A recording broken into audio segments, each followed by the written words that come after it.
Vendredi soir, 17h. Plus qu'1 heure pour rendre à ta boss ce dossier hyper important. Allez, focus. Oh, un message WhatsApp. Ta mère qui te propose un barbecue demain. Pour la 50e fois, je ne mange pas de viande. Non, c'est qui? Le relou d'hier soir? Non merci. Ta mère qui insiste. Oh, ça fait 4 ans, quoi. Cindy qui est déjà à l'apéro.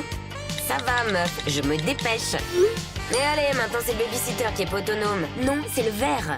Ta mère qui comprend toujours pas. Non, c'est pas vegan les crevettes. Mamie qui se plante de destinataire. Mamie, je préfère pas savoir. Et maintenant ta boss? Ta boss? Merde, le dossier. T'as pété les plombs. Et tu t'es demandé comment ça pouvait te mettre dans un tel état. T'inquiète pas, c'est normal.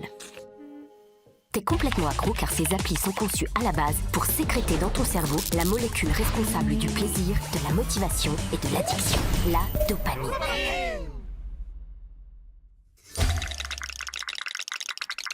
WhatsApp est une application de messagerie instantanée qui te permet de communiquer par texte, par image, par audio, coucou, ou par vidéo. Coucou. Avec des utilisateurs ou groupes d'utilisateurs. C'est hyper pratique.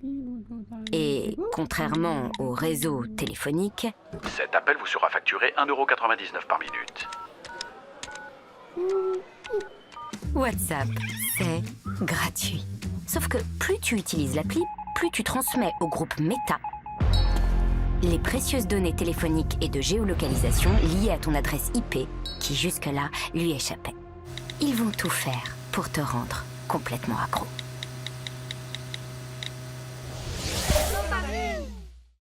WhatsApp, c'est vraiment hyper pratique. Et une discussion sur WhatsApp, c'est comme dans la vraie vie, mais en pire. Ta mère poste un article conspirationniste, ton voisin balance une blague sexiste, ou ton collègue lâche un gif porno. Tout un tas de trucs qu'il n'oserait jamais faire en vrai. C'est ce que l'on appelle la désinhibition. Et sur WhatsApp, tout est fait pour te désinhiber. Invisibilité, le fait d'être physiquement invisible. Asynchronicité, qui te permet de t'enfuir après avoir envoyé un message hostile. Introjection solipsiste, quand tu échanges avec quelqu'un online, tu te construis une image de lui dans ta tête qui n'est pas forcément conforme à la réalité.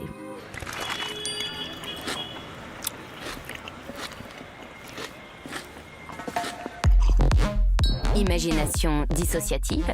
Pour ton cerveau, WhatsApp, c'est pas vraiment vrai. Un peu comme si tu jouais à un jeu vidéo. Et surtout, minimalisation de l'autorité.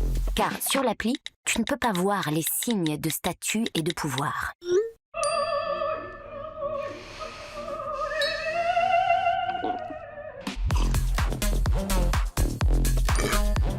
Tout ça, démultipliant les échanges et te poussant à checker ton smartphone constamment, stimulé par ton système dopaminergique. Quand tu reçois un message sur WhatsApp, c'est très dur de ne pas le consulter car celui-ci est considéré par ton cerveau comme une récompense variable. Plus le temps passe, plus ce comportement est renforcé, devenant même une habitude. Et c'est pour ça que tu checkes WhatsApp de manière automatique et inconsciente. Et pour te rendre encore plus accro, WhatsApp a inventé cette petite icône appelée « confirmation de lecture ». Lorsque ton interlocuteur a lu ton message, cette icône passe en bleu ou pas. Et c'est pour ça que tu te retrouves bloqué devant ton écran, que tu checkes l'appli encore plus souvent et que tu réponds toujours plus vite. Et si tu décides de désactiver cette option qui te retourne le cerveau social, bon courage, car tu risques juste de faire flipper tout le monde, qui se demandera très vite si tu es encore en vie,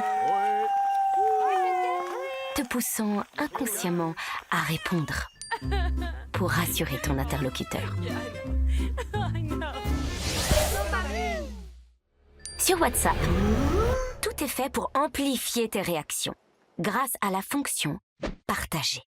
Tu ne peux pas t'empêcher de partager tous ces articles sur les masques imprégnés au chloroforme, Louis Pasteur qui a inventé le Covid en 1984 à Ibiza, ou les vaccins qui changent ton ADN. Comment Richard aurait-il pu se douter que ce vaccin allait faire basculer sa vie tout entière? À partir de ce jour fatidique, il ne sera plus jamais le même homme. Tu ne peux pas t'empêcher de partager, car ce qui intéresse ton cerveau, ce n'est pas la vérité, c'est la nouveauté. C'est ce que l'on appelle l'effet von Restorff, ou effet d'isolation. Découvert en 1933 par Hedwig von Restorff, une psychologue allemande, qui stipule qu'un élément qui sort de l'habituel est plus susceptible d'être retenu. Les vaccins ne transforment pas en loup-garou. Boring! Non, ton cerveau préfère toutes ces informations étranges et exclusives qui te procurent un sentiment de supériorité. Toi, tu es un initié, touché par la lumière. Et tu te dois de partager ces informations, ce qui booste ton estime de toi. Pour te pousser à multiplier les échanges, WhatsApp a créé les groupes. Il y a des groupes de tout, et ça devient très vite l'enfer sur Terre.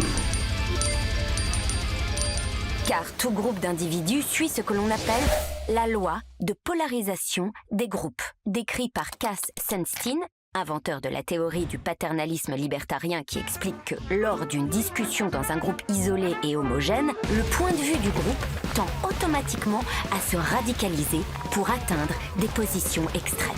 Et c'est pour ça qu'avec des groupes qui feront bientôt plus de 1000 personnes, WhatsApp est devenu un acteur majeur de la propagation de fausses rumeurs.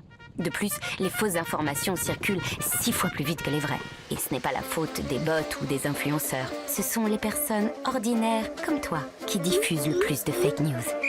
Surtout que contrairement à un forum, il n'y a aucune modération. Car WhatsApp fait partie de ce que l'on appelle le dark social.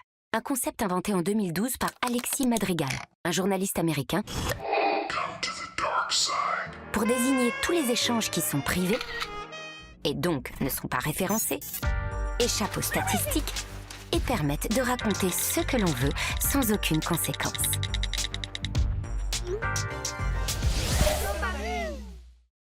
Mais ne t'inquiète pas, pour WhatsApp, le plus important, ce n'est pas ce que tu écris, mais que tu te connectes tout le temps.